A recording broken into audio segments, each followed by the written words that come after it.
Premièrement, on a l'introduction. Les curarisons sont inspirées du curare, un poison végétal utilisé par les peuples d'Amazonie pour paralyser leurs proies. Ce poison agit en bloquant la communication entre les nerfs et les muscles, provoquant une paralysie. Avec les avancées scientifiques, ce poison a été transformé en médicament, utilisé en chirurgie pour relaxer les muscles et faciliter les interventions médicales. Cette évolution illustre le pouvoir de la science à transformer un poison mortel en un outil médical salvateur. Pour l'évolution historique et progrès scientifique, on a premièrement les origines. Le poison dans les sociétés autochtones. Les peuples d'Amazonie utilisaient des poisons, comme la curarine, pour conduire leurs flèches. Ces toxines provoquent une paralysie musculaire et la mort par asphyxie. Deuxièmement, la découverte des propriétés en Europe.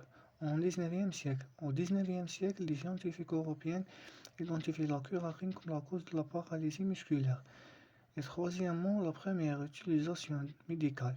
Au milieu du XXe siècle, en 1942, les médecins Harold Griffith et George McIntosh utilisent la curarine pour la première fois en chirurgie, permettant une relaxation musculaire lors des interventions complexes. Quatrièmement, la progresse et la synthèse de nouvelles curarisons. De 1950 en 1970. Dans les années 1950, des curarisons plus sûres et efficaces, comme la succinylcholine et le pancuronium, sont synthétisés pour améliorer les anesthésies et le contrôle musculaire. Et cinquièmement, la sécurité et l'antagonisme. Avec l'usage croissant des curarisons, des techniques de surveillance de la respiration et des médicaments comme la myostéquimine sont développés pour inverser leur effet.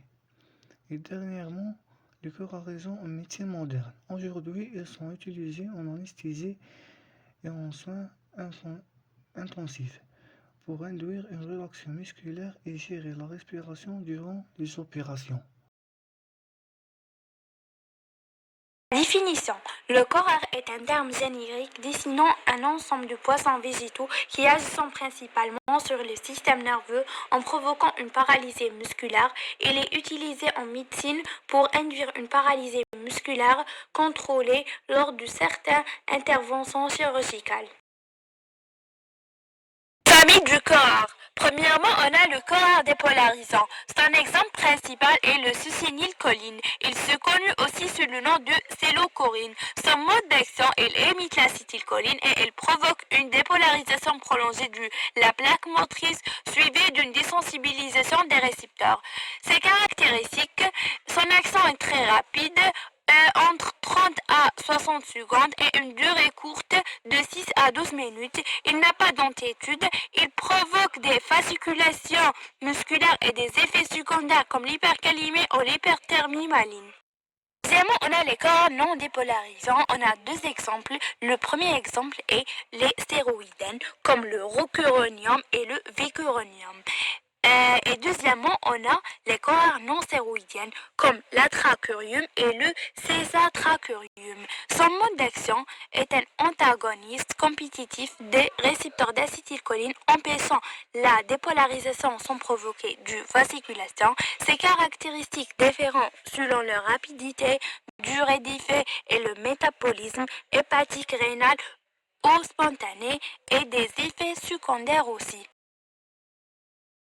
Maintenant, on a les propriétés chimiques. Son structure, ce sont des molécules ammonium quaternaires chargées positivement, hydrophiles administrées par une voie intraveineuse. Son métabolisme, des dégradations spontanées et métabolisme enzymatique aussi. Évidemment, on a les propriétés biologiques. Il a une action neuromusculaire, des liaisons aux récepteurs nicotiniques sur la plaque motrice, des corps dépolarisants, une activation prolongée comme le succinylcholine et les corps non dépolarisants, une inhibition compétitive comme le rocuronium et l'atracurium. Et pour les effets musculaires, paralysés progressifs des muscles fins, puis respiratoires, avec récupération inverse et des effets secondaires, une libération d'histamine par l'atracurium et hyperkaliémie et hyperthermimaline par la succinylcholine. Et la drogue, les plantes. Les corarisons, initialement découvertes des plantes utilisées par les peuples autochtones d'Amérique du Sud. Pour empoisonner leurs flèches provient principalement de certains espaces végétaux. Ces plantes contiennent des alcaloïdes qui bloquent la transmission neuromusculaire. Voici les principales plantes associées. Premièrement, Chondrodonron thompson. Deuxièmement, Strictus toxifera. Troisièmement, autre espèce Strictus.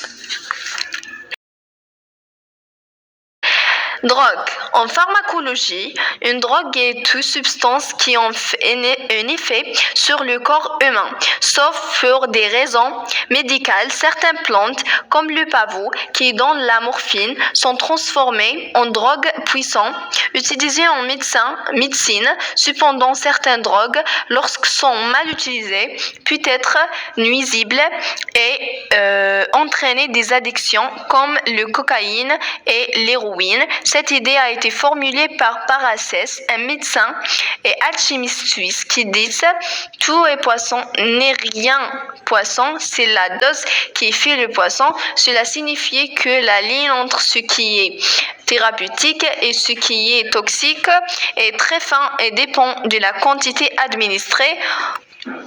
En tant que médicament, le curare est utilisé dans des conditions médicales strictes ou est administré sous surveillance comme relaxant musculaire dans les anesthésies ronflage. Lorsqu'elle est utilisée comme poisson, elle provoque la mort en paralysant les muscles respiratoires. Le mécanisme d'action de curare. Les curarisons sont des médicaments utilisés principalement en anesthésie pour induire une paralysie musculaire temporaire. Il s'agit sur le système neuromusculaire en bloquant la transmission du signal nerveux aux muscles. Le mécanisme d'action des curarisons repose sur l'interférence avec l'acétylcholine, un neurotransmetteur clé dans la contraction musculaire. Voici les principaux mécanismes d'action. Antagonistes des récepteurs nicotiniques. Les curarisons agissent en bloquant les récepteurs nicotiniques situés sur les membranes des cellules musculaires. Normalement, l'acétylcholine souligne ces récepteurs pour déclencher la contraction musculaire. Les curarisons empêchent cette liaison, inhibant ainsi la contraction des muscles.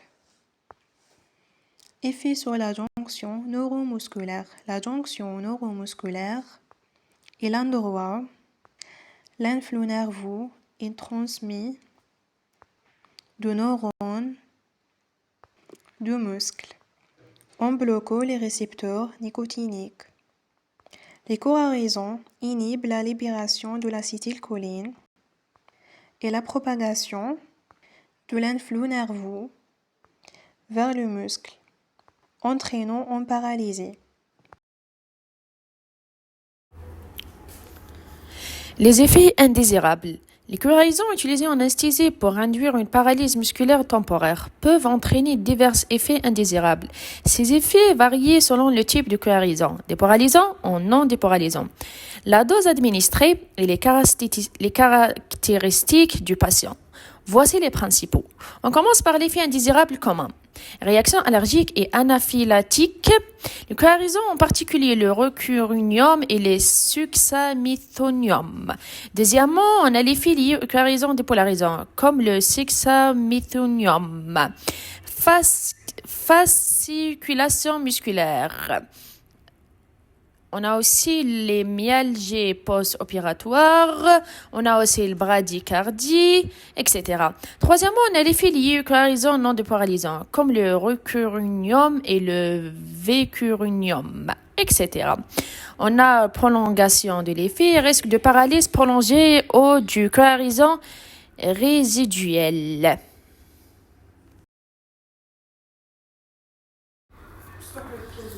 Quatrièmement, on a les complications neuromusculaires. Premièrement, on a le syndrome de myopathie aiguë. Deuxièmement, on a le bloc neuromusculaire prolongé. Et en dernier, on a les autres effets rares. On a l'augmentation de la pression intraoculaire ou intragastrique. On a l'arythmie cardiaque. Et on a aussi les surveillances de prévention. Une bonne évaluation préopératoire pour identifier les facteurs de risque allergiques, comorbidité. On a l'utilisation antagoniste spécifique comme le Sugammadex. On a la surveillance neuromusculaire péropératoire pour éviter la surdose. On a la surveillance post-opératoire pour détecter la cohésion résiduelle, etc. Les cohérisants sont efficaces et sûrs lorsqu'ils sont bien utilisés, mais leur gestion nécessite une vigilance accrue pour limiter ces effets indésirables.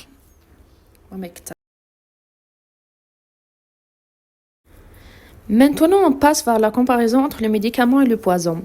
La distinction entre un médicament et un poison repose sur la dose et l'intention d'utilisation. À faible dose, certains poisons peuvent devenir des médicaments. Exemple, toxine botulique. Tandis qu'à forte dose, un médicament peut devenir toxique. Exemple, paracétamol. Les deux agissent sur des systèmes biologiques. Mais un médicament vise à soigner ou soulager, alors qu'un poison nuit à l'organisme. La frontière est souvent floue, car de nombreuses substances naturelles ou synthétiques peuvent avoir des effets bénéfiques ou nocifs selon leur utilisation, comme la des Paracels, la dose fait le poison. Enfin, on a la conclusion. En conclusion, le corps a raison, bien que des régimes naturels et ces pratiques traditionnelles ont profondément marqué l'évaluation de la médecine moderne. Leur découverte essentiellement liée à des dosages de chaise a permis de développer des médicaments essentiels et l'anesthésie grandissant. La relaxation musculaire lorsque de nombreuses intraveineuses chirurgicales. Cependant, leur utilisation n'est pas sans risque. Leur mode d'action peut entraîner des effets indésirables nécessaires une vigilance et un contrôle rigoureux. Grâce à la recherche scientifique, des alternatives synthétiques plus sûres et spécifiques ont été développées. Tout en s'inspirant des mécanismes des alcaloïdes naturels. Aussi, le corps a raison, illustrant parfaitement comme des substances toxiques peuvent être transformées en utilité thérapeutique précieuse lorsqu'elles sont utilisées avec les précisions et le risque des connaissances médicales. Et merci.